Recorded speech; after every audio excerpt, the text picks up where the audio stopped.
Assalamualaikum warahmatullahi wabarakatuh. Saya Putri Zamzami Rizkyani dari kelas T4J dengan NIM 233140707111119. Jadi di sini saya akan melakukan penerapan dari teori autentikasi dan juga akses kontrol, lalu akan dicoba dengan testing. Nah, di sini saya akan membahas teorinya terlebih dahulu. Jadi apa sih itu autentikasi? Jadi autentikasi merupakan proses verifikasi identitas pengguna atau perangkat. Nah, tujuannya sendiri itu untuk memastikan hanya entitas yang terverifikasi yang bisa mengakses sistem. Contohnya, hal ini dapat menjadi tahap awal sebelum otorisasi. Nah, contohnya sendiri pada kehidupan yang sehari-hari yang bisa kita lakukan yaitu login ke akun Gmail. Nah, pada saat kita login ke akun Gmail itu pasti harus memasukkan email dan password. Nah, itulah yang disebut autentikasi. Lalu metode autentikasi. Nah, untuk metodenya sendiri, yang pertama ada password based. Nah, jadi metode yang pertama ini paling umum dan juga klasik. Jadi user memasukkan kombinasi username dan password, dan jika cocok maka akses akan diberikan, dan jika tidak cocok maka akses akan ditolak. Nah, untuk kelemahannya sendiri, rentan terhadap phishing, brute force, dan juga password reuse.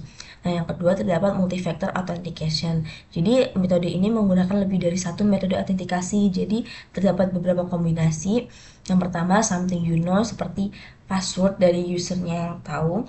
Lalu yang kedua itu something you have, seperti kalau user lupa password, maka dapat melakukan OTP menggunakan SMS atau juga authenticator application seperti WhatsApp biasanya. Dan yang ketiga itu something you are. Jadi yang udah didaftarin seperti sidik jari dan wajah di handphone atau device user. Nah, tujuan dari autentikasi ini yaitu untuk meningkatkan keamanan login. Nah, akses kontrol. Jadi untuk akses kontrol sendiri yaitu proses untuk memastikan hanya pengguna yang berhak dan dapat mengakses data atau sistem. Nah, setelah autentikasi, maka sistem akan melakukan otorisasi. Nah, tujuan dari akses kontrol ini yaitu untuk melindungi data yang sensitif dan juga menyesuaikan akses berdasarkan jabatan, peran, atau atribut. Nah, analoginya seperti satpam yang memeriksa siapa saja yang boleh masuk ruangan tertentu. Jadi kalau dianalogikan ke website, jadi sistem akan memeriksa siapa saja yang dapat masuk ke laman website tersebut. Nah, untuk metode akses kontrol sendiri yang pertama itu ada DAC atau Discretionary Access Control. Nah, jadi akses ini ditentukan oleh pemilik resource, dan pemilik juga dapat memberikan atau mencabut hak akses. Sifatnya fleksibel tetapi rentan jika tidak dikelola dengan baik. Contohnya, misal di Google Drive, kita bisa melakukan share file dan juga bisa atur siapa saja yang dapat view atau view plus edit seperti itu. Lalu yang kedua, mandatory access control. Nah, MAC ini aksesnya dikontrol ketat oleh administrator sistemnya. Jadi pengguna tidak bisa mengubah hak akses sendiri. Dan juga ini cocok untuk sistem yang butuh tingkat keamanan yang tinggi. Contohnya, misal di sistem militer, data rahasia hanya bisa diakses oleh personel dan clearance tertentu. Lalu yang ketiga, RBAC, yaitu Role Based Access Control. Nah, akses ini diberikan berdasarkan peran atau jabatan dalam organisasi. Terus, peran ini ditentukan terlebih dahulu, lalu hak akses ini melekat pada peran tersebut. Dan juga, akses metode ini efisien dan juga mudah dikelola. Contohnya seperti akses jadwal, KRS. Nah, yang terakhir yaitu Attribute Based Access Control, ABAC. Nah, jadi untuk akses ini dikontrol berdasarkan atribut pengguna, perangkat, waktu, lokasi, dan juga kebijakan. Nah, untuk metode ini lebih fleksibel dan juga dinamis dibanding metode yang lain. Lalu, metode ini juga digunakan pada sistem yang kompleks dan juga kontekstual. Contohnya, pada saat Gmail dapat memeriksa IP address yang login ke Gmail tersebut. Oke, mungkin sekian penjelasan teori dari saya. Lalu kita di sini akan melakukan testing. Jadi di sini saya sudah membuat project sebuah website. Nah, nah di website ini kita dapat melakukan testing autentikasi yang dimana itu terdapat pada saat ingin login. Nah, ini sebuah websitenya. Pertama-tama, nah websitenya itu Heavenly Bytes, namun sudah saya atur, sudah saya settings dengan sesuai yang saya ingin Nah, lalu untuk tambah usernya sudah saya setting sesuai dengan yang saya inginkan. Saya ganti menjadi putrizamzamin.com. Nah, ini halaman utamanya.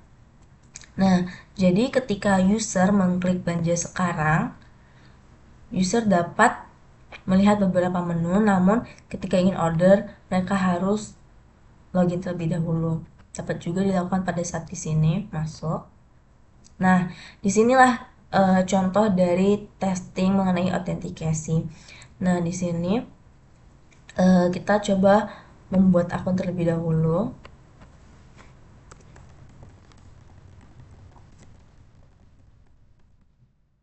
Nama akunnya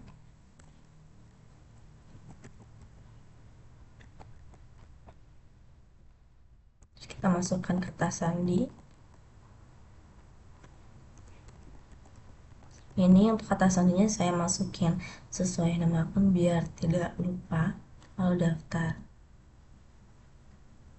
Nah, pendaftaran berhasil dilakukan, lalu silakan masuk. Nah, kita masukkan saja di sini. Lalu kita coba login.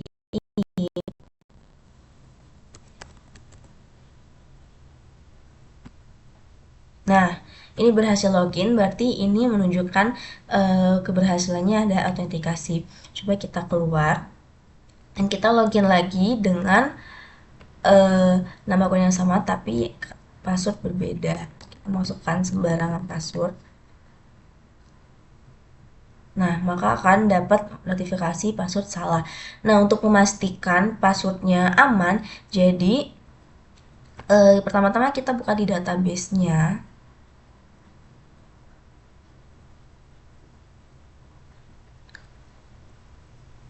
Sedikit lama. Nah, di sini kita cari database Heavenly Bytes website kita. Nah, lalu di tabel user.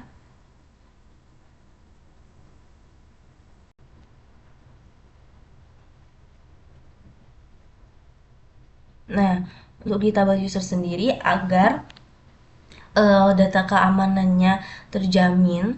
Jadi ketika kita ingin menambahkan user untuk siapa saja yang dapat mengakses, maka bisa kita lihat di sini. Nih, untuk username-nya kita add dan juga full name. Nah, untuk passwordnya kita masukkan sembarang password, misal. Nah, namun di sini jangan lupa diganti ke password hash. Kenapa? Karena agar pada saat kita menyimpan atau save ini, maka akan berubah menjadi token.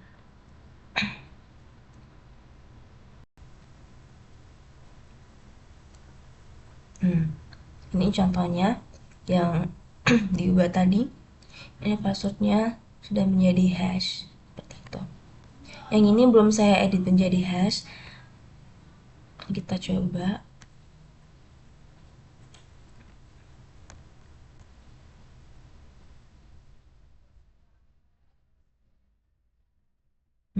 Padahal tadi passwordnya terlihat di database, namun setelah kita edit agar password menjadi hash, maka berubah menjadi token.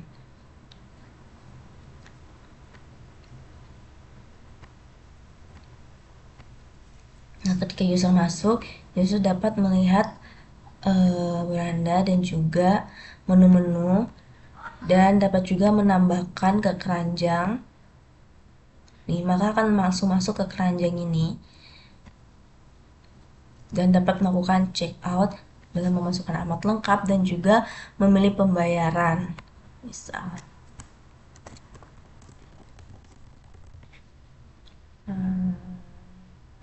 Lalu bisa mengklik tambah pesanan. Nah, jadi ini dapat setelah user mengklik tambah pesanan, maka detail transaksi yang selama ini user lakukan dapat terlihat seperti ini.